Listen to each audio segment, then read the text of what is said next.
Bom dia a todas e todos vocês. Quero agradecer desde já ao PT, ao PTDF, aos núcleos, aos diretórios, aos ativistas todos, à nossa presidenta, Gleisi Hoffmann, que se importou e mostrou que se importou com essa agenda do retorno das pessoas que foram expulsas daqui ou foram obrigadas a sair por causa de uma violência política que a gente não compreendia muito bem quando ela começou a ser perpetrada contra nós de maneira sistemática a partir, principalmente, de 2016, quando a presidenta Dilma foi deposta por um golpe de Estado. Eu não deixo de ficar emocionado e eu estou um pouco nervoso, porque uma das coisas que a campanha, essa forma de comunicação política feita por meio de fake news, de calúnias, de teorias conspiratórias, de assédio moral, uma das consequências dessa comunicação política foi destruir a minha relação com as pessoas. Então, eu que sou pisciano, baiano, e tenho uma atitude amável e aberta em relação às pessoas, que me considero uma pessoa boa e que abria o sorriso para todo mundo com quem eu cruzava, eu deixei de fazer isso porque eu passei a ser insultado, eu passei a ser ameaçado por cidadãos comuns, pessoas que tinham filhos, senhoras de idade, gente comum. E eu fui notando ali nessa relação, na destruição dessa relação minha com as pessoas, que alguma coisa de muito grave estava acontecendo no país. E estava acontecendo na base da pirâmide. E essa coisa que eu notava, que eu estava no corpo a corpo com essa violência, ela se estendia para um espaço onde cada vez mais as pessoas estão, que é a internet, e ela estava presente na instituição em que eu trabalhava, que era a Câmara dos Deputados, ou seja, eu fui ameaçado ao pé de ouvido por muitos dos deputados, e estava nos meus canais de comunicação, ou seja, pelo telefone, pelo e-mail. Chegou a minha família e chegou principalmente dentro de mim, essa violência foi me despedaçando por dentro. Então, retornar hoje aqui e ser abraçado pelas pessoas me deixava ao mesmo tempo que feliz, um pouco nervoso, porque o fascismo, ele faz isso, ele dissemina esse terror e ele faz com que você não saiba de onde vem, de onde virá a violência. Então eu estava desacostumado com carinho e com o amor e com a recepção. Então, em primeiro lugar, eu peço desculpas a vocês se eu estou um pouco retraído, mas é porque eu estou retomando uma vida que me foi tirada e que foi interrompida. Então, naquele momento em que não compreendíamos direito essa forma, como se dava essa forma de violência, eu não tinha outro caminho, sobretudo depois do assassinato de Marielle Franco e da prisão de Lula, eu não tinha outro caminho a não ser buscar uma resistência fora, buscar continuar vivo para seguir a luta desde lá, para retomar a nossa democracia e poder estar de volta quando fosse a hora para colaborar com essa luta. E quando Lula recebeu os direitos políticos, eu tive a informação de que ele tinha sido libertado e recebido os direitos políticos. A primeira atitude que eu tomei foi dizer: eu vou me filiar ao PT.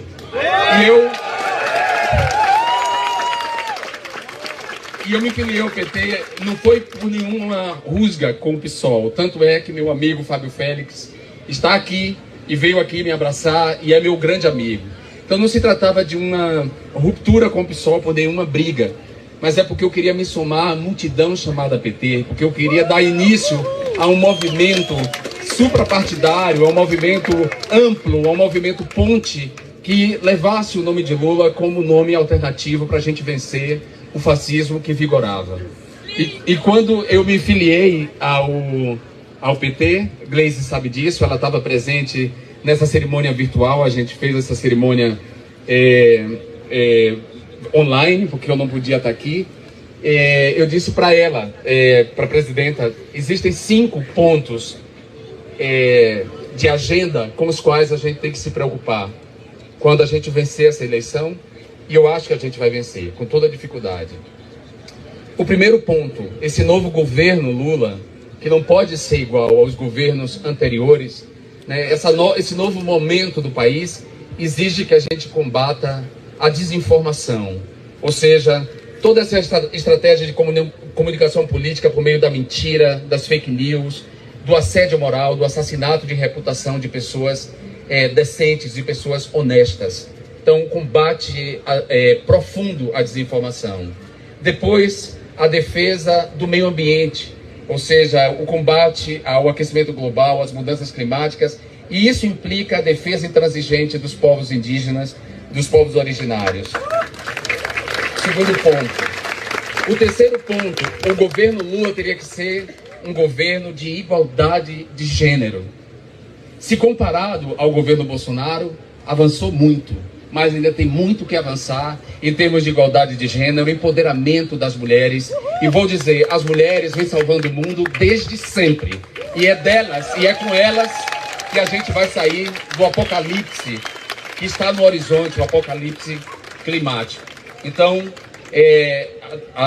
o terceiro ponto, foi isso, né? O terceiro ponto. O quarto ponto, o governo Lula tem que ser um governo antirracista, porque não tem como combater desigualdade social sem enfrentar o problema gravíssimo do racismo estrutural, do racismo sistêmico, do racismo lavar, que se manifesta, inclusive e lamentavelmente, nas instituições de esquerda e nos nossos partidos. A gente tem que superar isso. E o quinto ponto, esse governo teria que lutar pela renda básica universal, que é importante, que não deve estar só no Bolsa Família. Então, esses 5 pontos foram os pontos que eu coloquei para essa filiação. Alguém pode perguntar, principalmente porque estamos aqui com um coletivo LGBT, perguntar, Jean, mas você não esqueceu do combate à homofobia, do combate à transfobia? Eu digo não, porque a igualdade de gênero, quando eu falo igualdade de gênero e eu falo das mulheres, eu estou falando das mulheres trans. E quando eu falo da igualdade de gênero, eu estou falando ao enfrentamento da LGBTfobia, que também permanece como lavar insidiosa, institucional, dentro, lamentavelmente, também das nossas próprias instituições. Nós temos, portanto, um grande desafio pela frente. Defender uma democracia que foi ameaçada e quase derrubada, que esteve enferma por 4 anos. Nós temos esse desafio, cada um de nós, mas nós temos o desafio de fazer desse governo Lula um governo do século XXI. O governo Lula tem que ser do século XXI. E quando ele venceu as eleições, e eu entendi, eu e Márcia, e todos os quase 30 pessoas que estamos exiladas, e é importante que vocês saibam disso, não sou só eu e ela que somos conhecidos. Há outras pessoas que tiveram de sair do país por causa da violência perpetrada ou por milícias rurais, ou por milícias urbanas, ou por assédio moral, ou por ameaças de morte. E essa agenda, a agenda do retorno dos exilados, tem que ser uma agenda do governo Lula e do Ministério dos Direitos Humanos. Então, eu digo que cada um de nós temos o desafio de fazer desse governo Lula não uma repetição do que houve de bom nos governos anteriores, Lula e Dilma, mas um avanço. E esse avanço tem que estar em sintonia com o ano 2000, com o século XXI, com o ano 2023. Tem que estar em total sintonia com o futuro. Nós temos essa tarefa e eu vim para ajudar nessa tarefa agora que a democracia está retomada. E eu vim para dizer que, como disse Cazuza na letra da sua canção, eu sobrevivi à caridade dos que me detestam. Os dados ainda estão sendo jogados e eu cheguei trazendo a boa maré. Porque eu sou pisciano, eu sou filho de Oxóssi, eu sou de Axé. Eu trouxe a boa maré.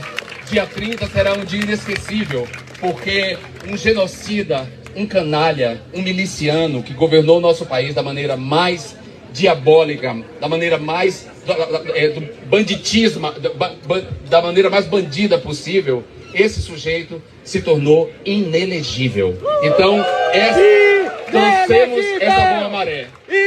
Inelegível. Mas ainda falta.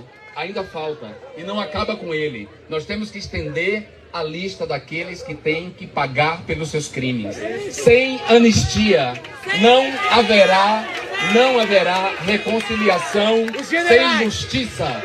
Nós queremos justiça e nós queremos justiça e punição aos criminosos. Eles não vão ficar impunes, nós não esqueceremos, porque nós não vamos perdoar, porque quem perdoa é Deus. Não damos perdão, não concedemos perdão. Nós lembramos e nós lutamos por justiça. É isso. Muito obrigado e muito obrigado. Obrigado, Deus. Obrigado.